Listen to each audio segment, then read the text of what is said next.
Let's now bring in CTV's chief political correspondent, Vassy Kapelos. Vassy, good evening. It's great to see you. 25% threat. How big a shock is that number to see? It's huge. And I've been working the phones trying to figure out if people within the government and even in provincial governments are as startled as I think people like you and I are by the number itself. And for the most part, I think there is some shock. I think there had been some level of optimism that Canadian efforts thus far under the Team Canada umbrella would have resonated with people close enough to Trump that they would, there would be a greater understanding of the differences between Mexico and Canada in particular.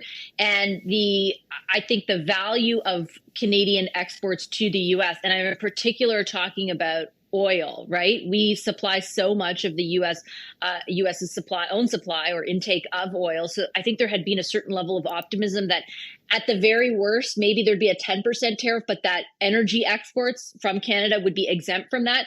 There's nothing about this in what you just read. There is no such thing as an exemption. We are lumped in very closely with Mexico. And he is so specific about it that he's saying it's going to happen on day one through an executive order.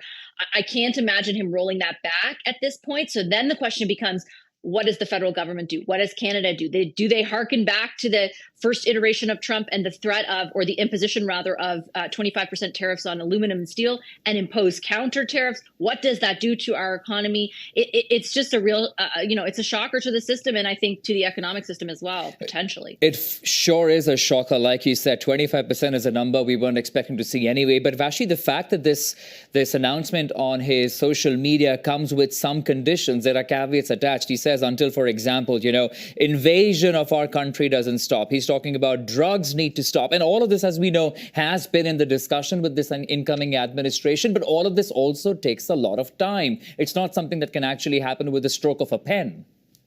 Well, and I think we'll need some, and we'll seek some, more specifics about what he means when he references issues at the border, right?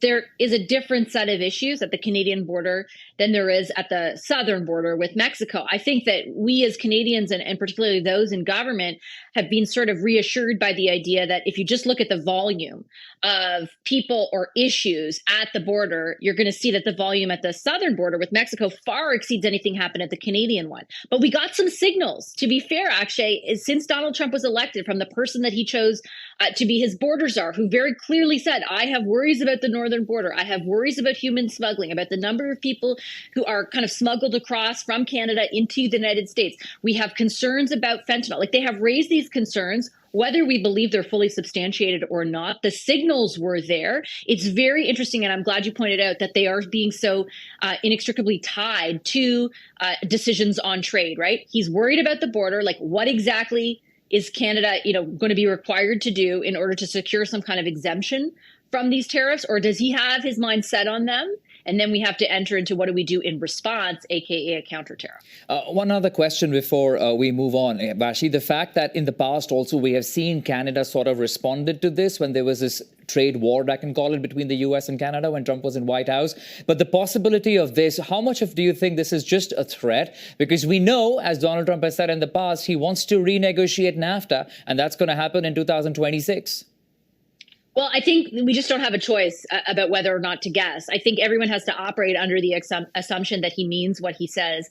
And more specifically, if it is just a threat related to NAFTA, it's coming pretty early, right? We are still a year and a half away from even the resumption of any kind of review or opening of the agreement, reopening of the agreement, as Donald Trump has signaled he wants to do. I'm sure everything is about positioning relative to that. But right now, the immediate threat is the application of this tariff. If I remember correctly, even when we thought it could be just a 10% tariff, the Canadian Chamber of Commerce's analysis showed a $30 billion hit to our economy. Wow. If you extrapolate that and expand, this is like a potentially crippling thing that will forever change the dynamic between the United States and Canada as far as our economic and trade relationship goes, if it goes ahead. So I'll be looking to see like you said, what specifics does he mean at the border? What exactly is he looking at from the federal government? I am anticipating a comment tonight from Public Safety Minister Dominic LeBlanc, who oversees the border. So that should tell us something about where the Canadian government is headed as well. All right, we leave it at that for the moment. CTV's chief political correspondent, Vassy Kapelos. Vassy, thanks for joining us with all those inputs.